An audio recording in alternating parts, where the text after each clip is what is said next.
Buenas tardes, querido hermano. Espero que todos estén bien. Nuevamente aquí para aprender más de lo que el Señor quiere que nosotros sepamos. Vamos primeramente a orar. Amado Padre Celestial, Padre Santo y bendito Dios, Señor, te damos gracias. Gracias por este tiempo, Dios mío santo. Gracias en este tiempo, Señor, que tú has permitido, Señor, que cada uno de los hermanos, Señor, haya podido venir aquí, Señor. Haya venido a llenarse de tu palabra, Señor. Para llenarnos en nuestro espíritu, Señor. Para que la palabra anide en nuestra mente, en nuestros corazones, Señor, en estos tiempos difíciles, Padre Santo. En estos tiempos, Santo Dios, que se están viendo muchas cosas, Señor. Gracias, Señor, por cada uno de ellos, Señor. Bendícelo, Señor. Sé tú, Padre Santo, el que tome el control de este tiempo, Señor. Que la palabra que sea dicha aquí, Señor, sea la que venga de ti, Señor, y no de mí, Santo Padre. Úsame, Señor. Úsame como ese canal, Santo Padre. Que la palabra pase a través de mí, Señor, y llegue a cada uno de los hermanos, Santo Padre. Gracias, Dios mío. En el poderoso nombre de Cristo Jesús, Señor. Amén, amén y amén. Bueno, hoy estamos ya en la segunda parte. Creo que casi todos los que están aquí estaban en la clase pasada. Y estamos hablando sobre lo que pasó en la cruz. Algo muy importante en la vida de nosotros. Yo diría que una cosa fundamental. Si no fuese por lo que pasó en la cruz, nosotros hoy no estuviésemos aquí. Si no fuese porque Jesús tuvo ese camino y llegó a la cruz, no estuviéramos aquí. Dice primera de Pedro 2:24, quien llevó él mismo nuestros pecados en su cuerpo sobre el madero, para que nosotros, estando muertos a los pecados, vivamos a la justicia, y por cuya herida fuiste sanado. Por la sangre que Cristo derramó en la cruz, ustedes, yo, todos podemos estar aquí y decir que tenemos la salvación, ¿verdad? Estuvimos hablando de lo que pasó en la cruz.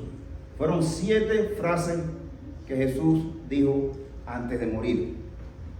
Fueron 7 frases que las estudiamos, profundizamos un poquito, pero hay para sacar mucho más. Y les confieso una cosa, yo el estudio ya lo tenía preparado desde hace ya varias semanas. Pero en estos días, preparándome para para esta segunda parte que nos falta, que son 4 frases que nos faltan, me venían a la mente tantas cosas que el Señor estaba poniendo en mi cabeza, que yo tuve que cerrar, y les confieso, tuve que cerrar un momento la palabra, y dije, no voy a leer más porque si no voy a estar hablando mucho y siempre me regañan porque yo hablo mucho. Pero bueno, ustedes tienen la palabra, ustedes tienen su Biblia.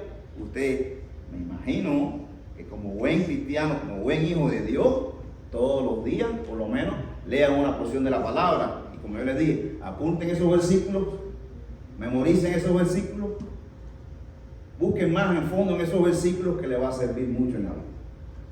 Entonces, para hacer un pequeño resumen, por si alguien no estaba aquí la semana pasada, estuvimos hablando de las primeras 3 frases. La primera frase era Padre.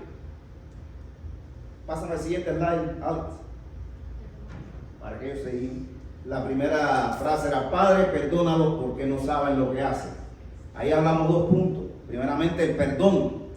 Hablamos sobre el perdón, hablamos lo que Jesús sufrió, lo que el pueblo de Israel, él vino como el Mesías, lo rechazó, cómo lo maltrataron, cómo lo humillaron, cómo lo colgaron en esa cruz. Sin embargo, él dijo, perdónalos.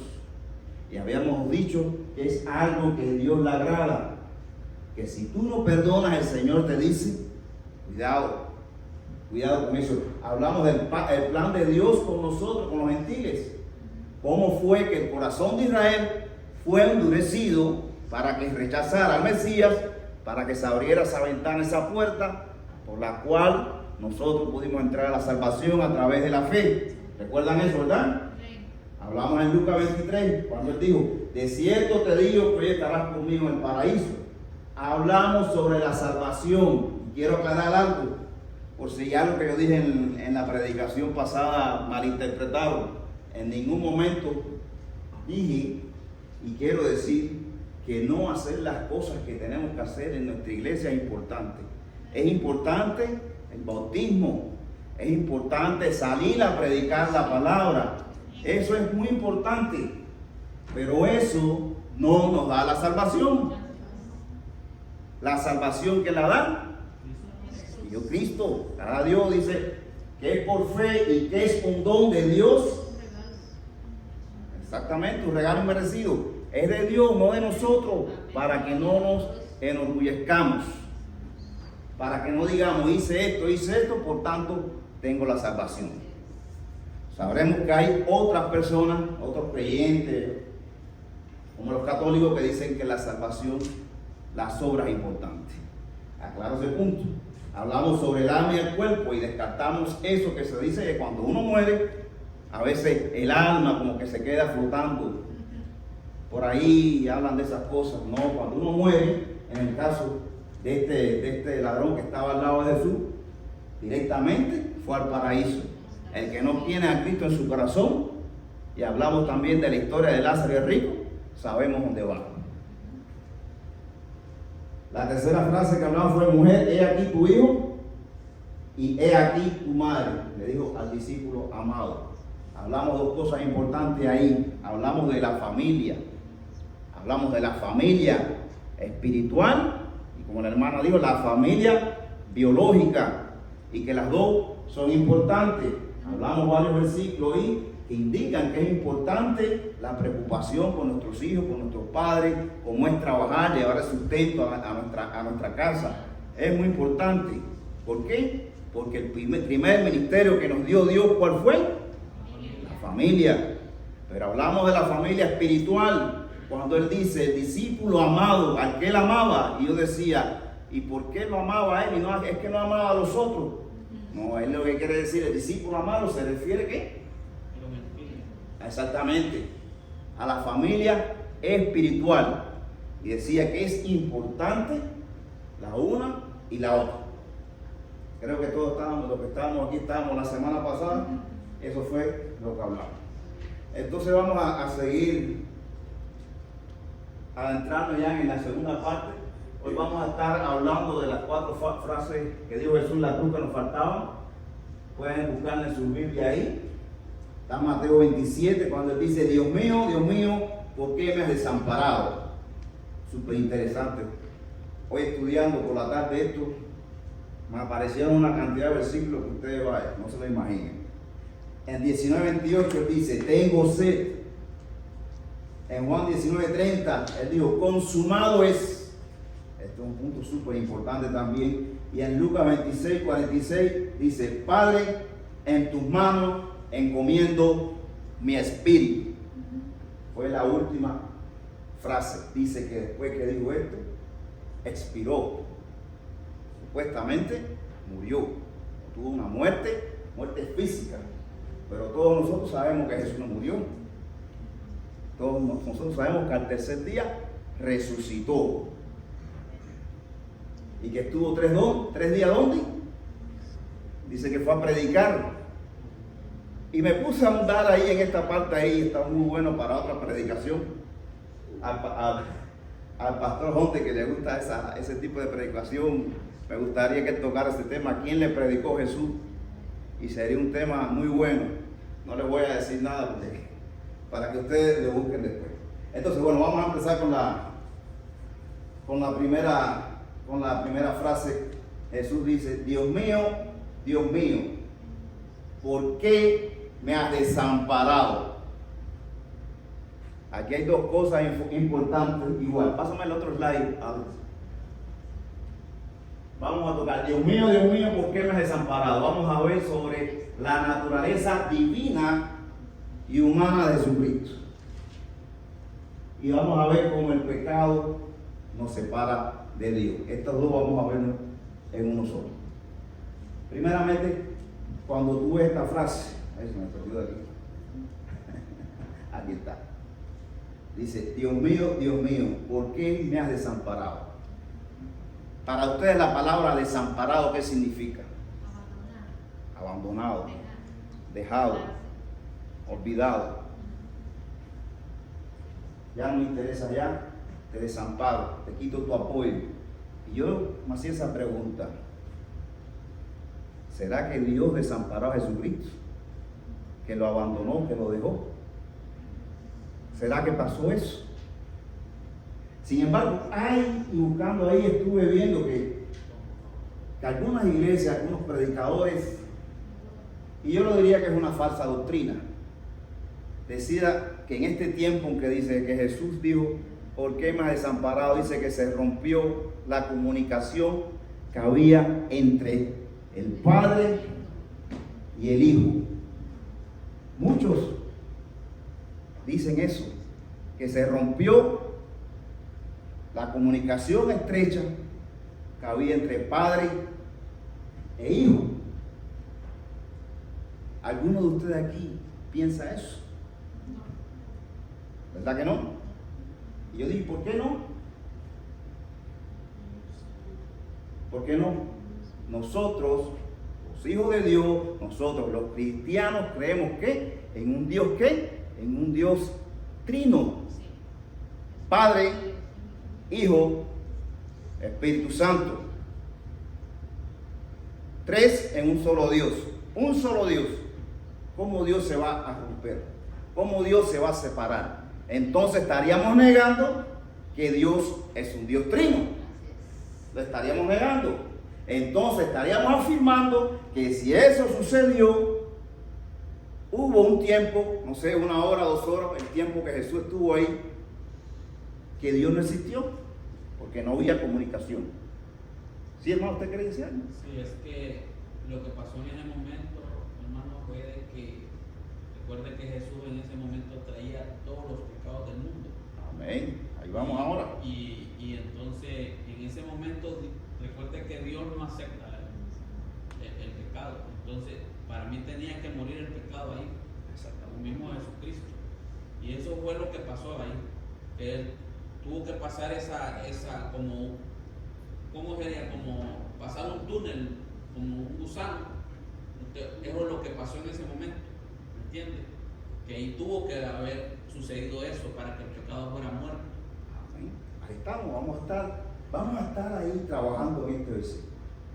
Porque cuando tú lees así esta frase, dice, ¿por qué me has desamparado? ¿Por qué me has desamparado? Y estamos ahí en ese punto, ¿verdad?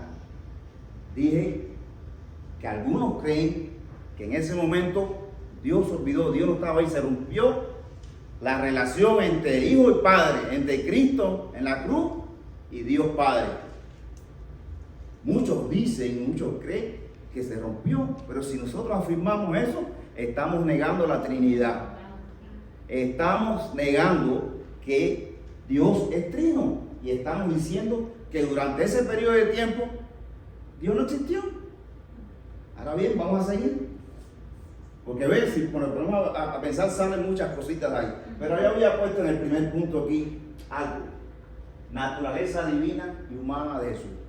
Jesús fue el único ser humano que tenía dos naturalezas. Es el único ser humano que tuvo dos naturalezas. Tenía la naturaleza divina, era divina 100%, era 100% Dios.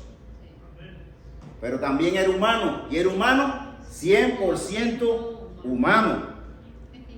Y cuando lees la palabra, cuando lees los evangelios, vas a ver que a veces Jesús se mostraba como ese ser humano que era, ser humano. Pero también vamos a ver que se mostraba de una forma divina, y todo el mundo sabe, son muchos los ejemplos, las personas que curó, cuando caminó sobre el mar, cuando levantó a Lázaro. Un ser humano no puede hacer eso, así que eso fue su parte divina la que estaba trabajando. Entonces Jesús es el único que tenía, o que tiene, o tuvo esa naturaleza divina y esa naturaleza humana en él mismo. Entiendan ahí, porque a veces cuesta entender esto. A veces cuesta entender esto. Recuerdo cuando Jesús estaba cuando fue a ser capturado, que Pedro saca la espada, y él dice, yo pudiera ahora, le dije a Pedro que no hiciera nada, que él si quería podía llamar un ejército, y ese ejército lo liberaría, pero no era el plan de Dios. Es decir, está hablando de una naturaleza divina y una naturaleza humana. Como dijo muy bien el hermano, Dios es santo.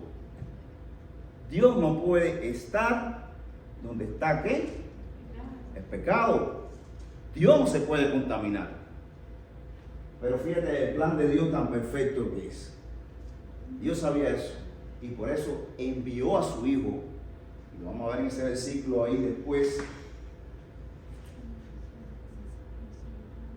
En Juan 1:14 dice, y aquel verbo fue hecho carne y habitó entre nosotros. Y vimos su gloria, gloria como el unigénito del Padre, lleno de gracia y de verdad. Es decir, que el verbo, entonces el verbo al principio, ¿quién era? Era Dios. Fue hecho carne para que habitara entre nosotros. Habla en eso. ¿Y por qué Jesús tenía que ser hecho carne? ¿Por qué el verbo tenía que ser hecho carne? Era para conocer las debilidades del humano. ¿Y cuál es la debilidad del humano? El pecado. Por eso, Dios no podía cargar el pecado de nosotros, porque Dios no se contamina con el pecado. Pero la carne de Jesús, que fue una carne perfecta, porque Jesús fue perfecto, donde el que nunca conoció pecado, lo hizo pecado. Por eso tenía que ser carne, para que cargara el pecado tuyo, de todos nosotros, el mío, de todos, y nosotros pudiéramos ser salvos. Por eso dice aquí, y pongo este punto, naturaleza divina y humana de Jesús. Y aquel verbo fue hecho carne y habitó entre nosotros, y vimos su gloria, gloria como el unigénito del Padre, lleno de gracia y de verdad. Y si buscan en su Biblia, que no lo puso ahí, Primera de Corintios 5:21, que lo dijimos aquí, busquen en su Biblia, Primera de Corintios 5:21, y si alguien me lo lee, por favor. Primera de Corintios 5:21, un versículo muy conocido, yo lo mencioné, pero bueno, quisiera que me lo leyeran y lo apuntaran en su Biblia.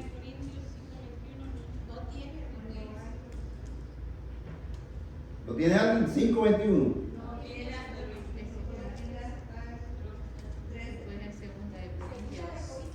Bueno, no me equivoqué aquí, dice, lo voy a leer, dice, al que no conoció pecado, por nosotros lo hizo pecado, para que nosotros fuéramos hechos justicia de Dios en él. Dice, al que no conoció pecado, por nosotros lo hizo pecado. ¿Por qué lo hizo pecado? Porque cargó con el pecado de nosotros. Es decir, que podemos nosotros afirmar ahora que cuando Jesús dice, Dios mío, ¿por qué me ha desamparado? Lo dijo de su parte humana, no lo dijo de la parte divina. Porque la parte divina no se puede separar, no se puede romper la relación. Es decir, que la parte humana fue desamparada porque tenía que el pecado de nosotros, y Dios no se podía contaminar con el pecado. Ahora bien, esto nos lleva al segundo punto. Dice, el pecado nos separa de Dios, y está claro. Jesús ahí en la cruz dicen, ¿por qué me desampararon en su parte humana? ¿Qué pasa, hermano? Nosotros somos salvos y aprendimos la semana pasada, ya lo sabíamos ya, o habíamos aprendido, que la salvación es por gracia y que no se pierde. La salvación no se pierde, ¿verdad? Pero ¿qué pasa si pecamos? ¿Qué pasa si pecamos? En el momento que tú pecas, Dios no puede estar ahí. Dios, por supuesto, sabe todo y está consciente que estamos haciendo algo malo y que estamos pecando. Claro, ya estamos en el nuevo pacto, tenemos a Jesucristo, por eso murió en la cruz. Si venimos con un corazón arrepentido y le pedimos que nos perdone esos pecados, ¿qué? Dice que Él nos perdona. Y toma ese pecado y lo echa en el fondo del mar y nunca más se acuerda de él. Pero ¿qué pasa, hermano? El pecado perdonado, pero ¿qué pasa? ¿Qué queda en nosotros? Las consecuencias del pecado. Entonces, pecas y se voy a pecar, yo soy salvo, no pierdo la salvación, voy a seguir pecando. ¿Está bien? No está en el corazón de un cristiano pensar así, pero pecamos. Pero tenemos que enfrentar las consecuencias del pecado. Y a veces son consecuencias bien dolorosas.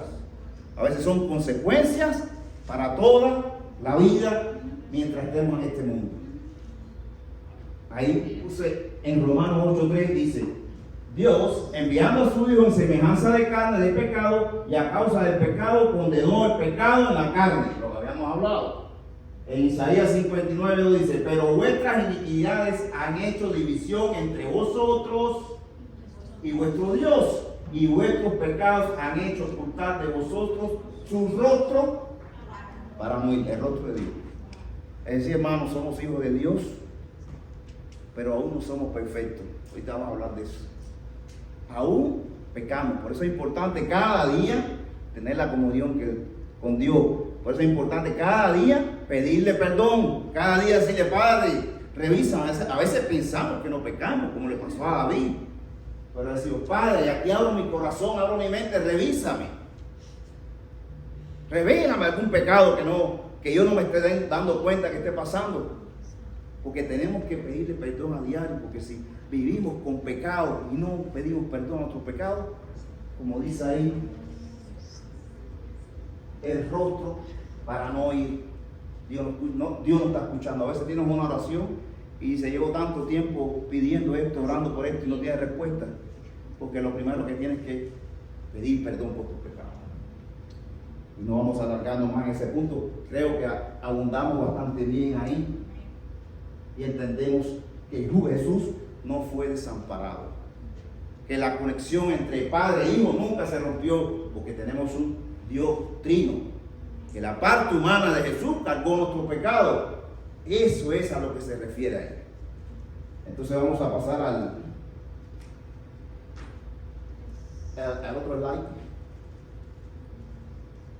A Juan 19:28 dice: después de esto, sabiendo Jesús que ya todo estaba consumado, dijo: para que la escritura se cumpliese, dijo: tengo sed. Ahí en ese versículo también pudiéramos hablar de la parte humana de Jesús.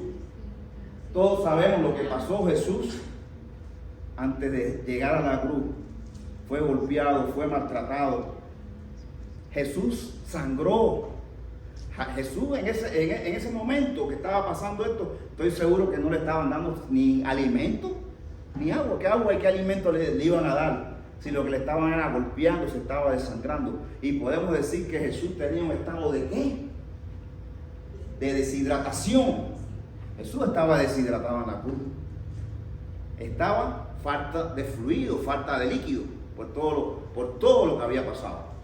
La parte humana, cuando uno tiene deshidratación, una de las cosas que siente es la sed. Y lo otro que siente es la lengua seca. Le cuesta trabajo hablar, se le pega la boca, como vamos a ver ahí en el Salmo 22, se le pega la lengua al paladar, de lo seco que está. La lengua es como si fuera una lengua de lija. Es decir, que Jesús estaba deshidratado. Pero el primer punto que puse: tengo sed, porque él tenía que dar cumplimiento a la profecía. ¿Dónde está la profecía? Está en varios lugares, pero en el Salmo 22, si vas a tu Biblia y lees el Salmo 22 completico, vas a ver que tiene una descripción al 100% exacta con lo que Jesús sufrió en la cruz. Pasó paso a paso, como se describe en el Salmo 22. Es sorprendente eso, como algo que pasó muchísimo antes de que Jesús viniera. Ya se sabía que Jesús iba a tener la muerte que tuvo en la cruz. Entonces vamos al Salmo 22:15, dice: como un tiesto se secó mi vigor, y mi lengua se pegó a mi paladar, y me has puesto en el polvo de la muerte. Jesús, una de las cosas cuando se refiere a tengo sed, aparte de que hablamos de la naturaleza humana, pero ya la tocamos en el otro punto, es porque le da cumplimiento a la profecía. El otro punto que vemos ahí, veracidad del sufrimiento en la cruz. Estuve buscando, estuve leyendo, y hay un predicador, oí varias que son doctrinas falsas, que dice que Dios en ese momento como que anestesió a Jesús para que Jesús no sufriera, para que Jesús no sintiera dolor. Eso es una falsa doctrina, es un error. Y hay que tener el oído bien agudizado, porque son detallitos que a veces no entendemos y a veces, como dicen en el béisbol, nos vamos con la bola mala. Y si nos vamos con la bola mala, nos ponchamos. Eso pasa. Pero no fue así. Jesús en la cruz sufrió esa deshidratación. Y un signo que se describe ahí es lo que dijimos ahorita, la sequedad, el estado de la piel de Jesús. Y él lo especifica ahí. Eso es una seña de sufrimiento. Usted nunca estaba deshidratado. No sé si alguien aquí estaba deshidratado.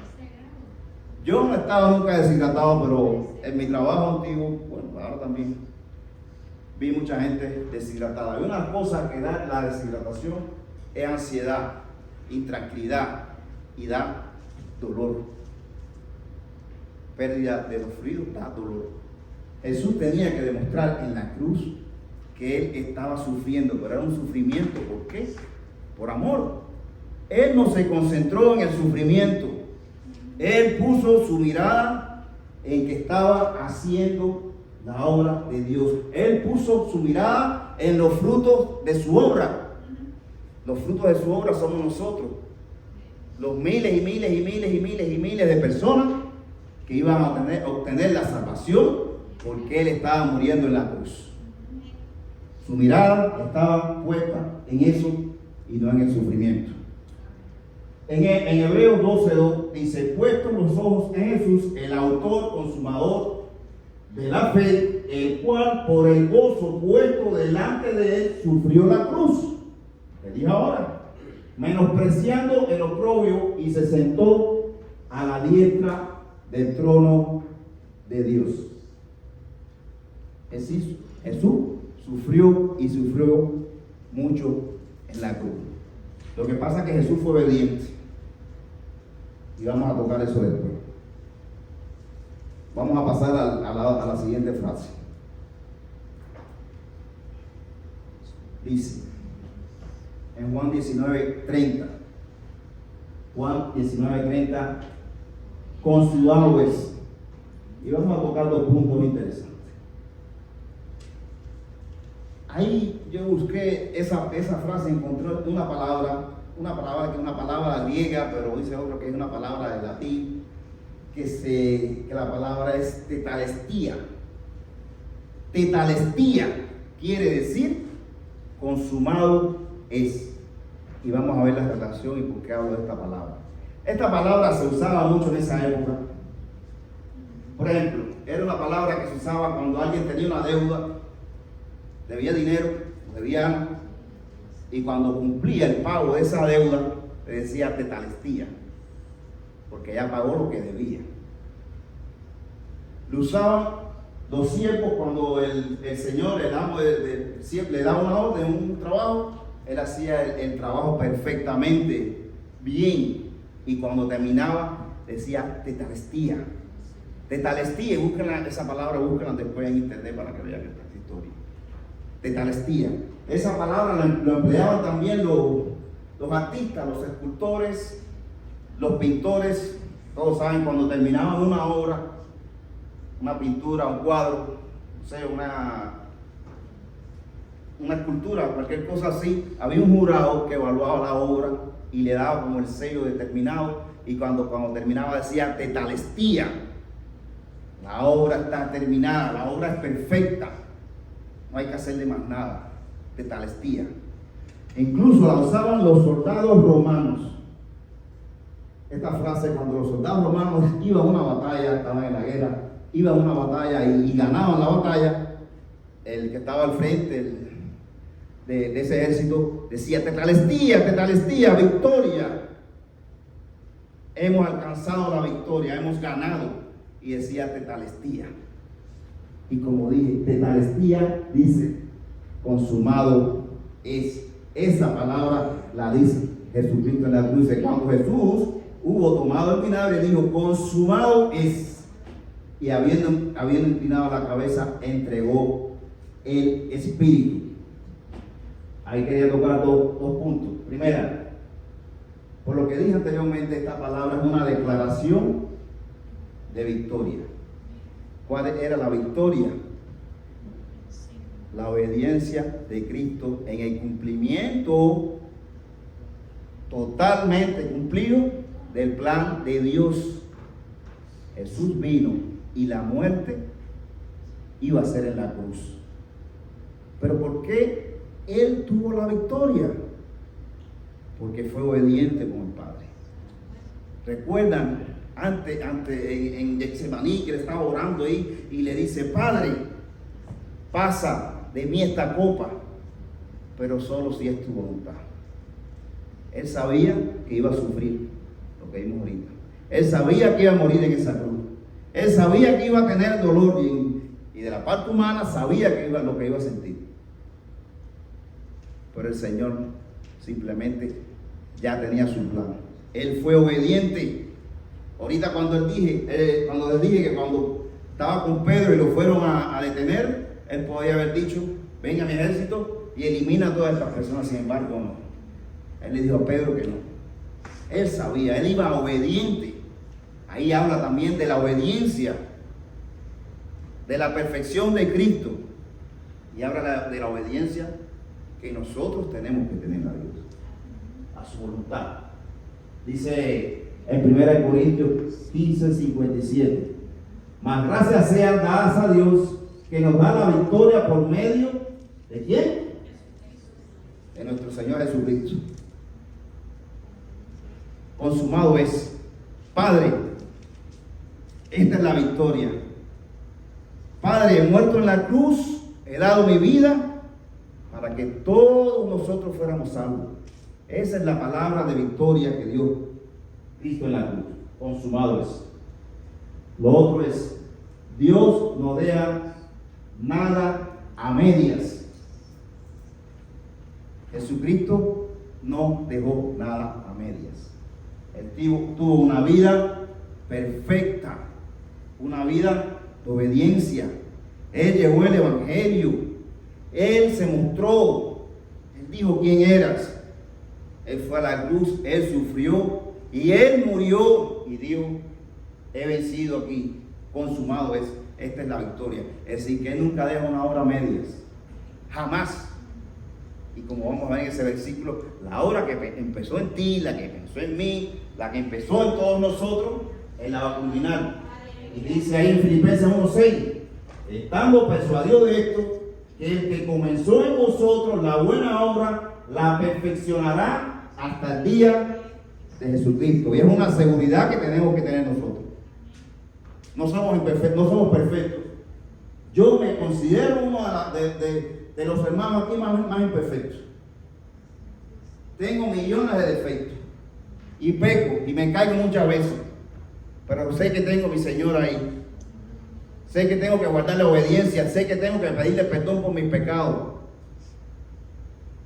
Pero hermano, yo no sé ustedes, pero nunca me ha pasado en la cabeza que Dios me va a abandonar.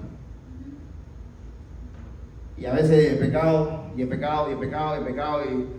a veces vienen esos pensamientos y yo digo: ya yo no voy a pedir más perdón por este pecado, porque como que me da pena con Dios.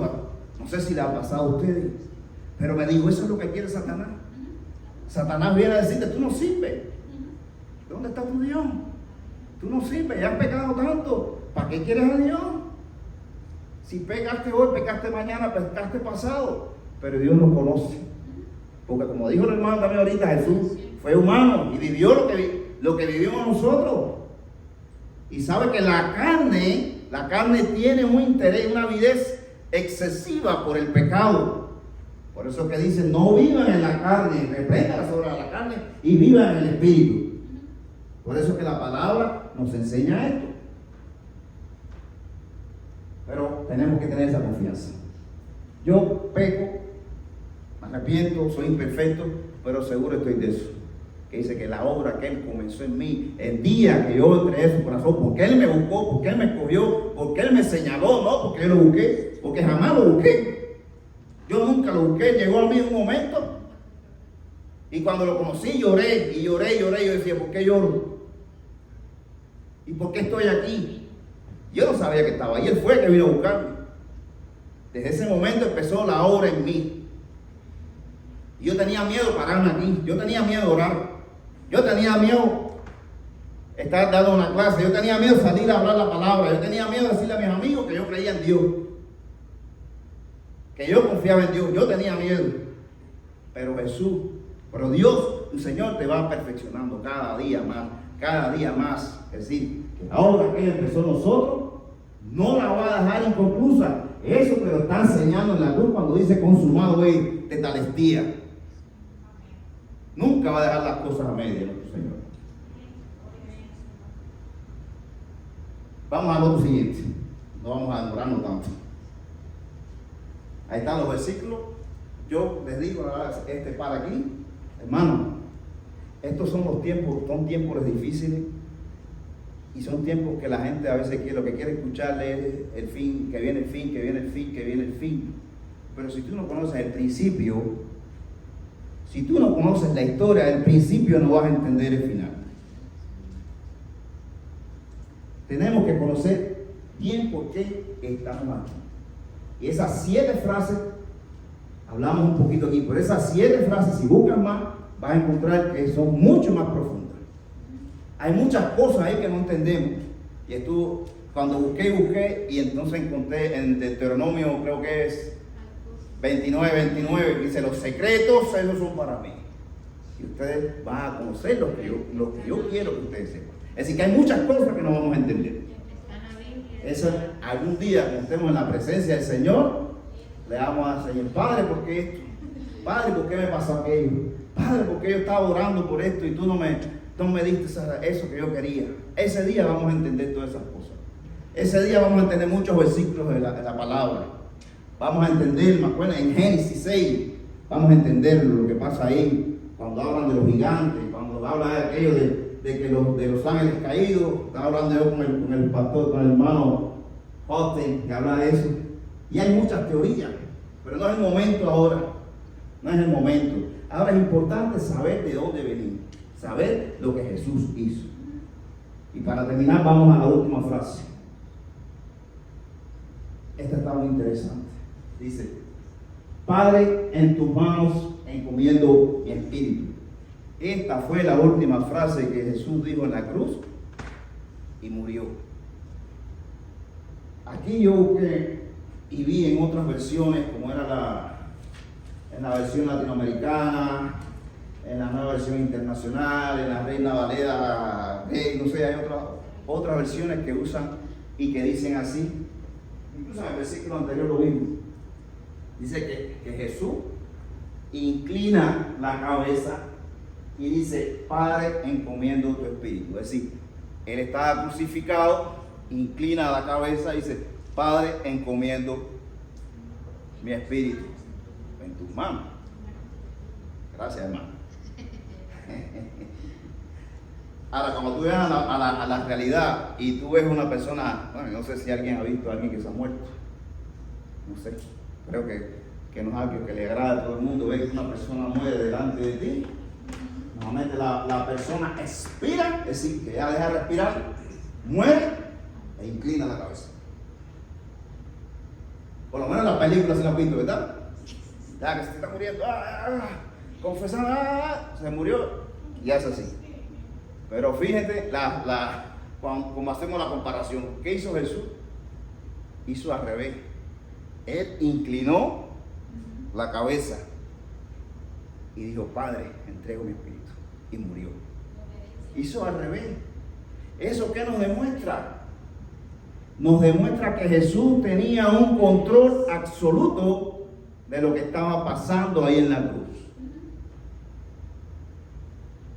El otro día la otra vez dije, a lo mejor me equivoqué y lo dije mal y dije que Satanás estaba contento porque cuando murió Jesús, estuvo contento. Entonces me hice la pregunta, ¿qué fue lo que mató a Jesús? ¿Lo mataron los romanos? ¿Lo mataron los judíos que lo rechazaron? ¿Lo mató la lanza que le pusieron en su costado? ¿Lo mató la deshidratación, la golpiza? ¿No se han hecho la pregunta esa? ¿Qué fue lo que mató? ¿Quién fue el que mató a Jesús? ¿Nadie quiere decir nada?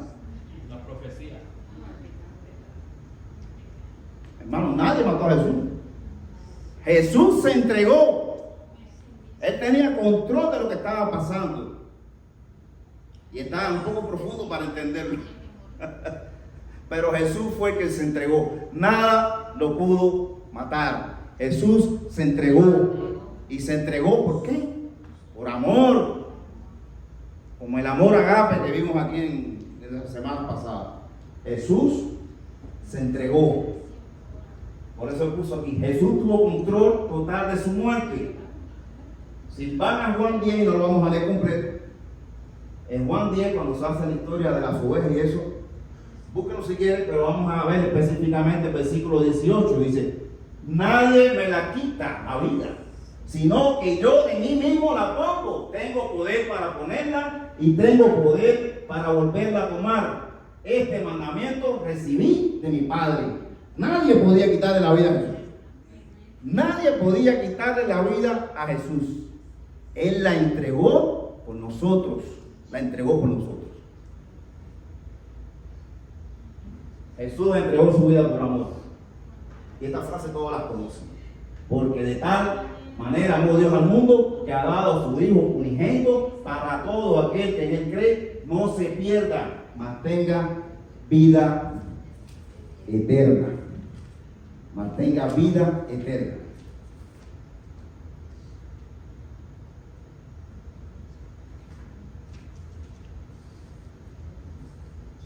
Esta era la séptima, las 7 frases. Creo que lo hicimos en tiempo. Dije que iba a terminar a las 15, a las 20. Y dio tiempo, pudiéramos a tocar muchos puntos más. Pero de todas formas yo quisiera terminar, entre comillas, terminar este tema con el versículo que habíamos empezado la semana pasada. Ale, ponme el último versículo, Colosenses 2. Dice, anulando el acta de los decretos que había contra nosotros, que nos era contraria, quitándola de en medio y clavándola en la cruz. Y despojando a los principados y a las potestades, los exhibió públicamente, triunfando sobre ellos en la cruz. La muerte de Jesús en la cruz nos dio la salvación a nosotros, como vimos ya. Pero la muerte de Jesús, como vimos ahorita en Juan 3:16, es un acto de amor de Dios por nosotros. Dios ama su creación. Dios te ama a ti, me ama a mí, ama a todos los creyentes y los llama sus hijos. Pero Dios ama a todos los que están allá afuera. Ama a todos los que están afuera, y Él mismo dice que Él no quiere que nadie se pierda. Él quiere que todos vengan a arrepentimiento para salvación. Eso nos da a nosotros una responsabilidad y la sabemos bien. Donde quiera que nosotros nos paremos, donde quiera que estemos, en el trabajo, en las vacaciones, en un avión, en un barco, en un bote de pesca, no sé, en el lugar que sea, tengamos ese bombillito. Siempre que nosotros somos, ¿qué? Embajadores. ¿Y qué es lo que hacen los embajadores? Llevar la información. Nosotros le damos las buenas nuevas. Dice, bienaventurados aquellos que llevan las buenas nuevas. Eso es lo que nosotros nos toca. Porque si Jesús murió en la cruz, derramó en la cruz, sufrió como sufrió en la cruz, para que nosotros fuéramos salvos, nosotros no somos quienes para agarrarnos esa salvación para nosotros mismos. nosotros tenemos que esparcirla a todos lados. Bueno, hermanos, terminamos el tema. Espero que le haya interesado y que quiera buscar más en la palabra. Sí, hermana, quería decir algo. Sí, hermano, llegué tarde, pido disculpas, pero tengo una petición de oración muy urgente. Francisco Ortega, como usted dice, está en los caminos del Señor, pero cayó anoche en una droga. Está mal en su cuerpo, porque tenía mucho tiempo de estar limpio. Y entonces tomó fentanila, algo así, no sé, entonces su cerebro está ahorita como depurando. Yo les pido por favor con amor que sus oraciones no solamente vayan para él, Francisco Ortega, sino para todos los jóvenes que están pasando eso en la escuela. No sé, vamos a estar orando por eso. Creo que es algo, en estos tiempos, bueno, son los tiempos finales, ¿sabes? Se están viendo horrores. Cada día se ven horrores, no solo en las drogas, sino en la violencia, los robos. La gente ahora por internet, como quieren vaciarte el sudor de tu frente, que es tu dinerito guardado ahí. Tengo amigos que le han vaciado la cuenta y pasó aquí, en un hermano aquí en la iglesia. No sé si saben la historia, pero bueno, después podemos hablar. Y están pasando muchas cosas y hay muchos motivos de oración. Así que no puede haber que nosotros no tengamos, no, ¿por qué voy a orar? A veces oramos 2 minutos, oro por mi esposa, oro por la iglesia, por el mamá, pero hay muchas cosas por las que tenemos que orar. Es importante.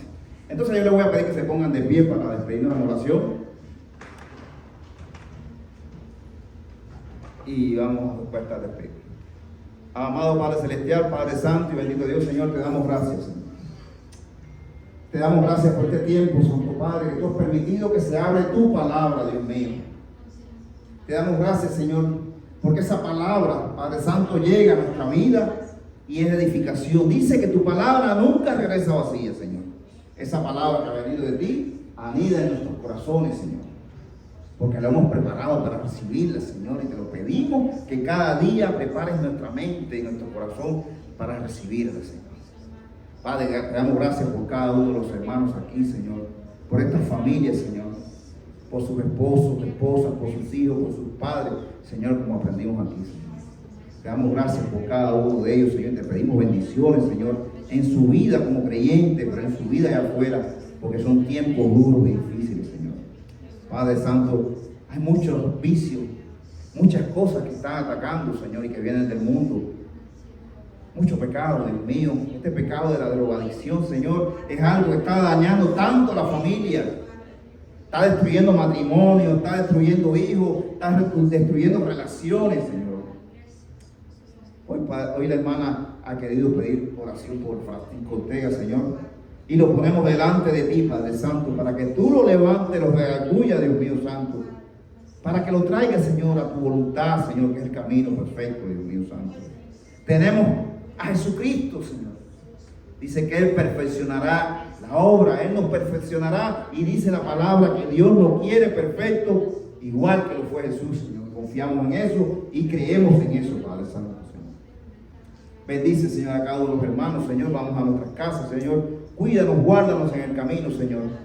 Que ese descanso, Señor, que viene hoy, durante la noche, el sueño sea reparador, Señor, para mañana salir con ese ánimo, Padre Santo, de trabajar, pero principalmente de tener en mente que llevar la palabra es lo que nos interesa, Señor.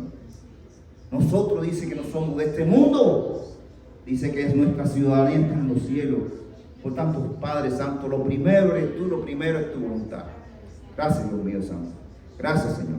Te damos gracias en el poderoso nombre, en el amoroso nombre de quien entregó la vida por nosotros, Señor, de tu Hijo Jesucristo, Señor. Te decimos amén, amén y amén.